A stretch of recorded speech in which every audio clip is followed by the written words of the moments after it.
Week 8 waiver wire. Let's get it started. Do you have questions at quarterback? Don't worry, I got you. First things first, check to make sure Kyler Murray isn't out there. I believe he's going to come back in a week or two. He could be a top 10 play. Just a heads up. For a player that might help you this week, Gardner Minshew. Yes, he goes up against New Orleans, who was a good defense, but back-to-back games with 300 or more yards. He had 4 total touchdowns last week against the Cleveland Browns. Wild. If you can do it against the Browns, you can do it against the Saints. 2 more quarterbacks I don't love, but you can grab if you're in a pinch. Jordan Love has been pretty mid these last 2 games. I don't think he's a good player, but he goes up against Minnesota and could have a fine day. I don't love it, but I do think he's startable. Mac Jones, who showed signs of life against Buffalo, he gets to go against the Miami Dolphins. Dolphins will score on them. Mac Jones will have to throw. Are you weak at wide receiver? Don't worry, I got you.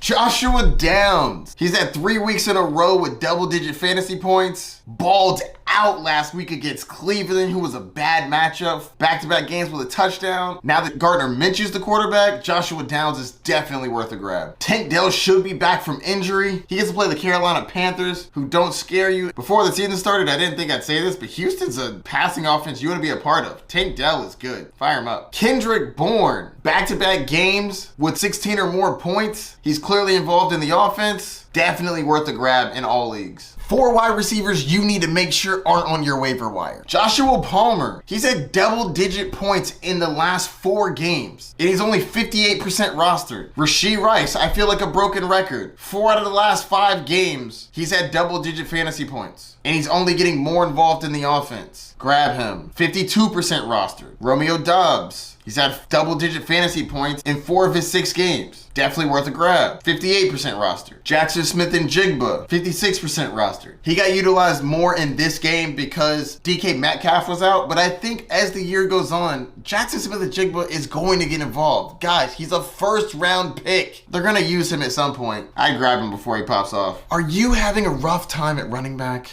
Don't worry, I got you. Darrell Henderson. It was a roller coaster of a week trying to figure out which running back was going to be the most viable in this Rams backfield with Kyron Williams going down. Darrell Henderson seems to be that dude. 8 carries for 61 yards, and he had 2 targets. Love that he got into the end zone as well. Royce Freeman got a little bit of work as well, but it looks like Darrell Henderson's going to be that dude. Definitely worth an ad. They literally grabbed him off the couch and put him in a football game and gave him 18 carries. He's going to be the dude. Amari DeMarcado. He had 13 carries and 5 targets. You're not going to find 18 opportunities everywhere from a running back. I think he's worth a grab. I also think Pierre Strong is worth a grab in deeper leagues. With Jerome Ford possibly missing a week or 2, Pierre Strong might get more involved. He did have 8 carries in this game. He's not a must grab by any means, but in deeper leagues where you're looking for a body, looks like he's going to be on the field. Check to see if these running backs are on your waiver wire immediately. Deontay Foreman ran like a madman last week. 16 carries for 89 yards. He got 5 targets, man. That's 21 opportunities. Love that. Wow, I buried the lead here. He had 3 touchdowns. Absolute fire. Pick him up immediately. He's rostered in 54% of leagues. Coin flip chance that he's on yours. Next up, Kareem Hunt is another must grab. He had 2 touchdowns, which is not a sticky stat, but what is a sticky stat is Jerome Ford's gonna be out possibly a week or 2. Kareem Hunt will be that main dude in an offense that loves to run the ball. Make sure you check to see if he's out there. He's available in 55% of leagues. And Gus Edwards. He had 14 carries for 64 yards and a long receiving touchdown for 80 yards. Definitely worth a grab. They face Arizona. They're not good. Baltimore will be running the ball. He's 57% rostered. And lastly, Tyler Algier. I'm not too hot about him. He's more of a handcuff just in case the Bijan Robinson sickness lasts longer than we expect. If Bijan sits, Tyler Algier is going to be that dude. Definitely worth a grab, especially for Bijan managers. Are you having a tough time at tight end?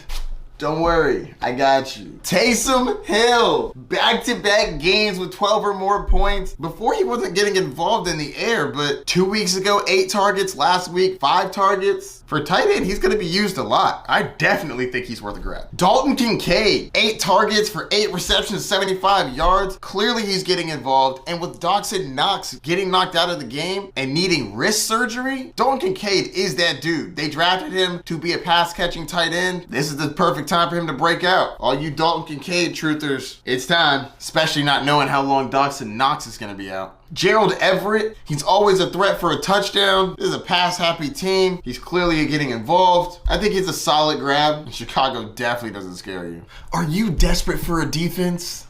Don't worry, I got you. The Jacksonville Jaguars are my available team. They've had 9 or more fantasy points in 3 of the last 4 weeks. They go up against the Pittsburgh Steelers, who don't scare you. This team is really good at taking the ball away and sacking the quarterback. They've had 3 or more sacks in 3 games this year. They've had 9 interceptions and 7 fumble recoveries. That is incredible. If I know anything about Pittsburgh, it's Kenny Pickett is not the most reliable quarterback. Fire up your Jacksonville Jaguars. And I got a couple more defenses that are not readily available, but recent circumstances have made their ownership decrease. The Baltimore Ravens were going up against the Detroit Lions. Plenty of people couldn't hold them on their roster, so they dropped them. That turned out to be a bad decision. The Ravens had 14 points against Detroit in an absolute butt kicking, and they are going to destroy the Arizona Cardinals. Fire the Ravens up if they're on your wire. Same thing with the Kansas City Chiefs. People were scared away about the LA Chargers. Now Kansas City gets to go up against the Denver Broncos. Yikes. Give me that all day. Yes, please. It's week 8. We're getting real close to crunch time. Time to make some moves. Stay up to date with all your fantasy football info right here. Don't worry, I got you.